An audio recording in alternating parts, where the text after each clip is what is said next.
I've been seeing all of these posts from women talking about allowing yourself to feel anger, like to acknowledge that you are angry and that's okay. Um, it's not a low vibrational thing.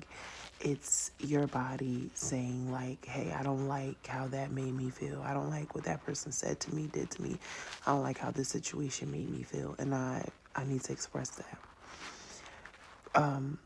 It is resonating with me so deeply because growing up, I always just said what I felt. I was very angry as a kid, but I was angry because I was disrespected, and I was disrespected by my family, and I was disrespected by family members.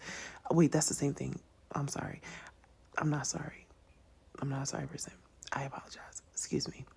I was disrespected by my parents, who also allowed family members to disrespect me.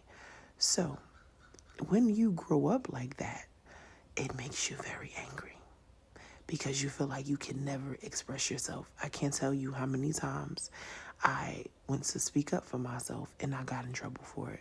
But I watched everybody else around me speak so freely with their mouth. Not I allow, but I watched everybody around me have a human experience. And it was like whenever I did something, and this is no exaggeration, whenever I did something, like I got in trouble for it. I got in trouble for telling somebody, I don't like when you do that to me. I don't like when you put your hands on me. Like, I learned that when I was taking these classes, right, I learned that we pick our lessons before we get here, right? Okay, I understand that. I understand sometimes you gotta reincarnate because you gotta learn some lessons, right? Okay, I get that part. But like all that other like that shit in the middle, like having parents that's like really fucking abusive and like violate you and like I picked that. I picked that.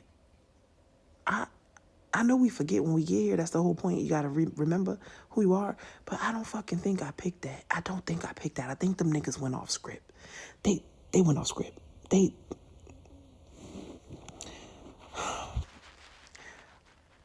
I say all that to say, for years, when I first moved to Louisiana with my wife, my son and I, because I couldn't take living in Jersey, it was too fucking expensive, and his father was not helping me. So I got my baby, and we left, flat out. And I remember when I was in Louisiana, I was homeschooling my son and I was struggling. Like I was literally, my body was going through withdrawal of like living around such chaos and dysfunction. Like just being surrounded by people who just, they did not like me. Like I like,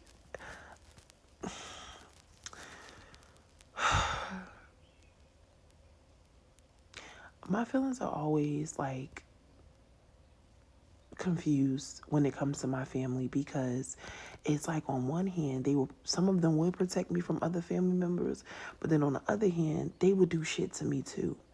And then you have my parents who didn't protect me from nobody, and I had to protect them, like literally had to protect both. Like my parents are not, this is not a fucking exaggeration for likes. It's not. I can assure you it's not. It's not. Whoever is going to hit is going to hit. Whoever is going to land is going to land. I'm not doing this for likes. I am unpacking a lot of shit that I had to deal with in my life, and I know that I'm not the only person, and I'm doing it because I know that it's gonna help somebody. I know that because a lot of us, like, I understand our parents didn't know no better, but let's be real, like a lot of our parents should fucking be in jail, like just flat out. And I always joke and say that shit to my wife, but I really mean that from my soul. Like a lot of our parents, they had personality disorders. Like they were really fucked up. And yeah, okay, I appreciate the fact that you still try to raise me, but it still don't make the shit that you did right. Like flat out. It just don't. And I've been walking around my house, and even going back to what I was saying in Louisiana, I had to get away from all of that shit. And while I was homeschooling my son, before he would get up in the morning, my wife, she would already be at work. I would be literally laid out in the middle of the fucking living room floor, butt ass naked, just crying. Like really letting out all those emotions because I was not allowed to let out those emotions. Like My mom used to wake me up so I can take my brother to the bathroom because she had to work. But I got to go to school. And then I go to school and I'm being disruptive. And, you know, I want to learn like everybody else. And I love learning. I'm very good with numbers and I love science. That's why my house is filled with plants. Like, what? My whole life was taken away from me. And I've been home for 5 months sitting with that shit. And even when I was in Louisiana, and it was hard, it was even harder in Louisiana to sit with it because my son father lied. He said, I kidnapped my son. I didn't fucking kidnap my son. You know exactly where he was at. You said you was leaving New Jersey. You was just gonna fucking leave and not help me. And I'm like, well, I'm trying to stay here and scrape and find an apartment up here and take care of our son, but you're not even helping me. So, nigga, I'm gonna leave too. But when he realized that I was dead serious about leaving and picking up and getting on with my life, oh, now you want to renege. What? And then go up there to them courts and say I can't. Old face fucking lie.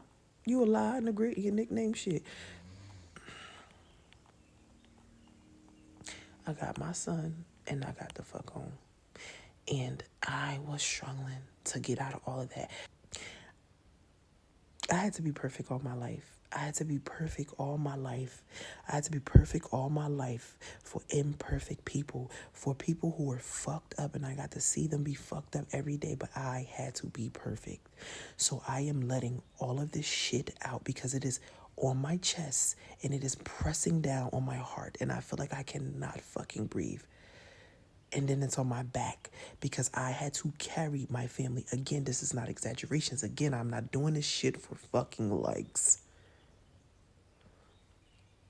Making sure people had jobs, taking some of my cousins to open up bank accounts. I'm not their parent. Why your parent not doing it? And you would think, my mom, she did not protect me. My mom just always made sure I had what I needed, like financially. Emotionally, my mom was not there. My father, even worse. Matter of fact, now them two together. Seriously. And I put my parents on a fucking pedestal, and they did not put me on a pedestal. They just showed up to everything. And do you know how many fucking friends I had like that? Them niggas ain't really liked me. They like what they benefited. No, excuse me. Let me slow down because I'm pissed. They liked the benefits that came from being in my presence, being in my aura. And that's the same shit that my parents did to me. And guess what? I don't fuck with nobody like that. Even my own mama. I kept going over there because my mom helped me with my son. My mom lives in a central location, so it's just much easier. Everybody go to my mama house. You know, ain't nothing like your mama house when you have a good relationship with your mama. My mom chooses to be like that. I'm in therapy. Hey, baby, I'm in therapy because my mama and my daddy don't want to deal with their mental health. I'm watching both of my parents. They're older now. I'm watching both of my parents. I put my parents on this fucking pedestal like a lot of us do because you're our parent. Like, we look at you like a god. And a lot of us, we take all that shit from them because it's like, oh, this is my parent. You know, this is who's responsible for me. And they're taking life out on you. They're not dealing with shit. They're not standing up to people. So they come home and they take that shit out on you. I used to watch my parents and they was like up here to me, up here, like, hi. Now I'm watching them and I'm like, you're not well. In all those fucking years, like, I was so angry. And you made me feel bad for being angry at you because you didn't want to accept the fact that you're not a nice person, that you did fucked up things to your child. You didn't want to feel those feelings, so you kept throwing them feelings back on me. So I'm carrying everybody's feelings on my chest. And because I had parents like that, because how you parented is how you partnered, and because I had parents like that, I ended up having a child by somebody that's the same fucking way. Refuse to take accountability for anything. It took me years to realize that's what the fuck was happening, why I felt like I was going crazy, why I felt like I had a personality disorder. You know, I Googled up, I know we can't say it, but I Googled it because the boy father kept telling me that I was an R word. And I'm like, nah, I know I might have a learning disability, but like whole psychosis. Like I was checked out.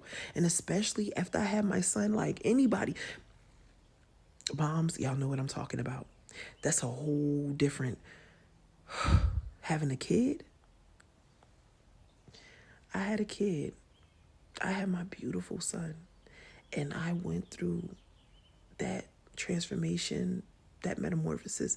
I went through that shit by myself. My son father, he wasn't there. It was all fun and games with us until I got pregnant. And we lived in the same space. He never was there.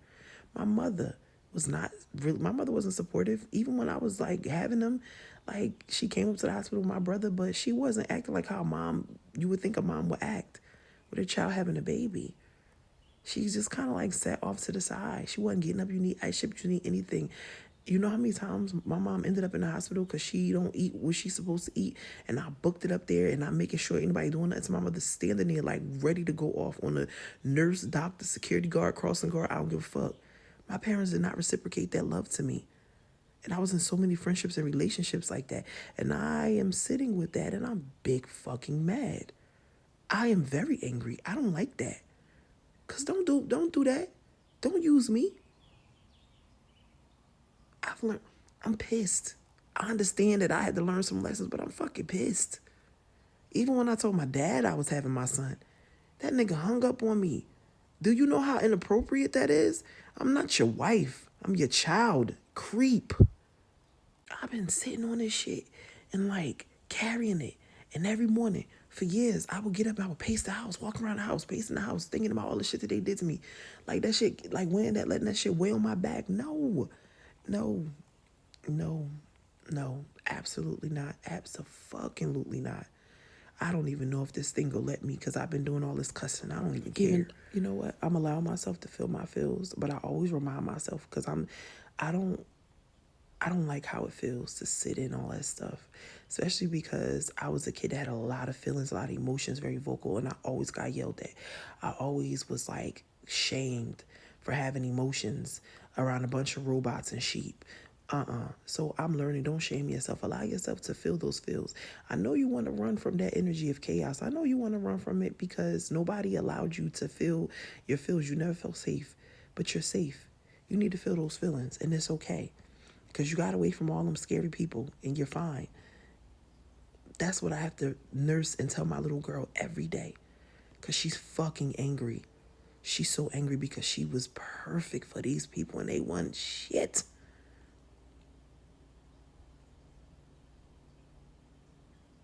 Always being obedient. Like,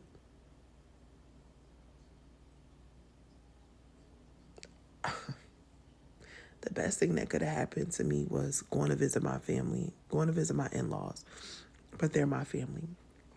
I went to Charlotte and it was such a safe space. Like, my sister-in-law hugged me and she was like, you good, you safe, you safe. She's an empath like I'm an empath. We both feel feels. And when you have two people that have a lot of energy in a room, it's a lot. It's a lot, but I don't mind it because I know that it's genuine and I know that I can have some spiritual conversations and she'll get it. I can't talk like that with my family. And I come from a family full of spiritually gifted people. It's a handful they understand we here. But you know, it's really but the crazy thing is it's my younger cousins that we're here with it because we understand what it is.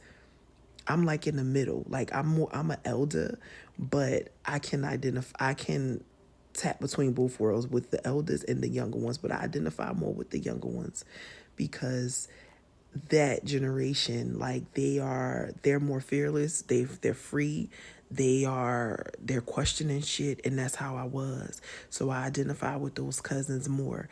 But for a minute, like I was like stuck. I was stuck because my parents, I feel like I'm rambling, but I just got to get it out.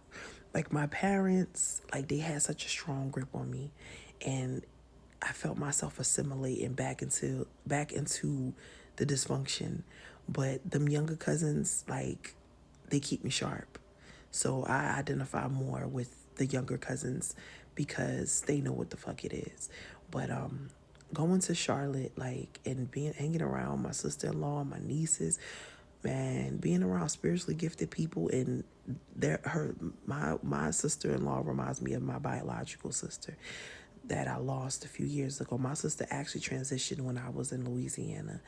And I think it was a reason why, like, I left, because my sister passed away. Even though she was living in Pennsylvania, they had the funeral up in New Jersey, and I couldn't go when my sister, because I couldn't afford it. And I also just did not want to see my sister like that. And then my uncle OD'd, and he lived for a few months, but because he was left outside for so long, like, nobody knew. Like, they just thought that, he doing his usual 1-2, and he gonna sleep it off and get back up. Like, nah, he didn't get back up. And so him being out there for so long, it caused him to be brain dead. Not brain dead, I'm sorry. He didn't get enough oxygen to his brain, so he like, it wasn't good. And so he lived for a few months, and then that was it. And my father had a stroke. Hooked up my uncle that I just told you about, he was down the hall, and my dad was in the room up the hall from him with all these wires. All that shit was going on a few years ago. And I was in Louisiana, and I'm like, God knew, because I would have had to carry all of that. And I'm not saying that to make it about me. I just know what it is. I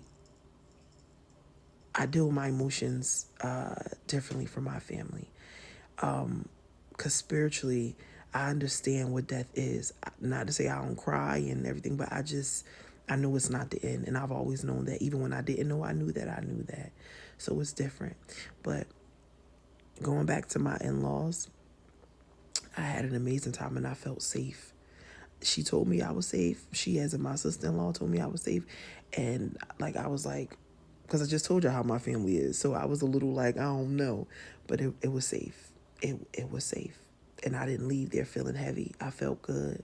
And she made sure that she made us feel like home. Like, we family. And I appreciate that, because that's how I was with my family. Like, but I always was taught, like, you can't be like that. You can't have this big outgoing personality and cuss and drink and sit and plant medicine. Like, I just was taught that I have to be perfect. Like, I have to be perfect. I remember my mom saying something to me about drinking, and it was like, first of all, the reason why I be having a lot of mommy juice, and this would be see, now my son, kids make you have mommy juice sometimes, but prior to that, the addiction came from lack of parenting. Like, the drinking came from me feeling like I can't speak up, but when I would drink alcohol, I would speak up for myself. Like, I can't tell you how many times I done up cussing everybody out. So, that wasn't a good thing, but at the time, like, that's what helped me speak up for myself. But I just remember one time my mom, we was having a conversation, and I was like, why you always saying stuff to me about drinking, and you never say anything to my brother? Like, she was like, because he's a man and you're a woman.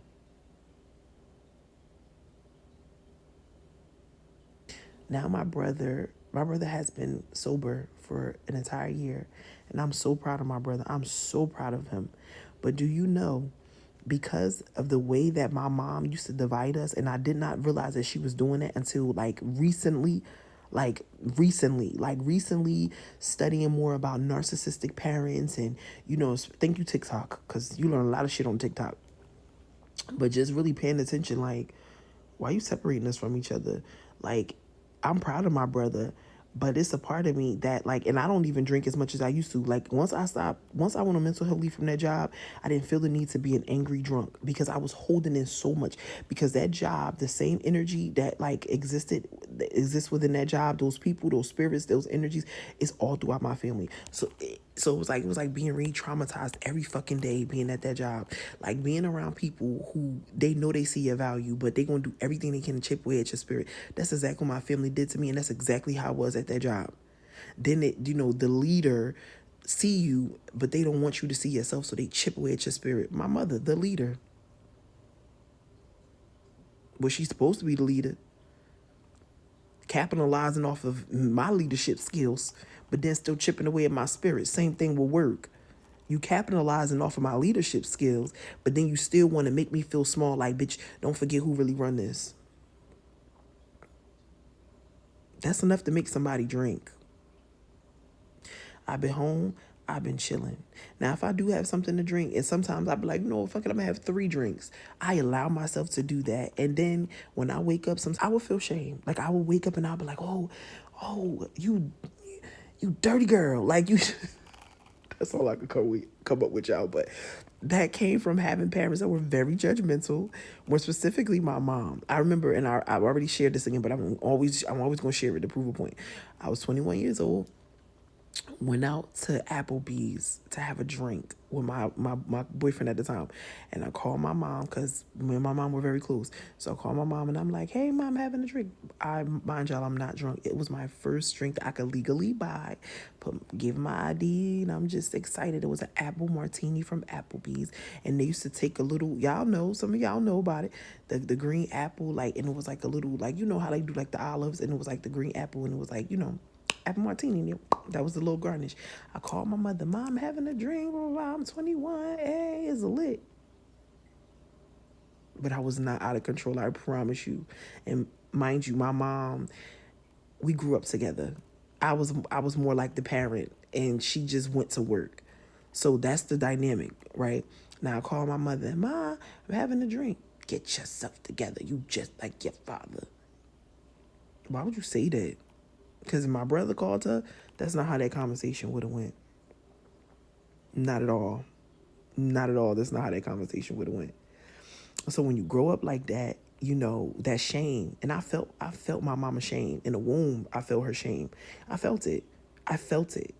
And for the longest, like, that shit just was on my back. Yeah. I say all that to say, because I said a lot. I'm going to keep everything. It's okay to be angry. It's okay. It's okay to be like, you know what? Y'all got me fucked up. It's okay. It's okay. Like, it's okay. It's okay. You got to let that shit out. It's not yours to hold. It's not yours to carry. It's okay. Let that shit out. I feel a little lighter. Yeah. It's all right. Let that shit out. Okay. I love you. Bye. Peace.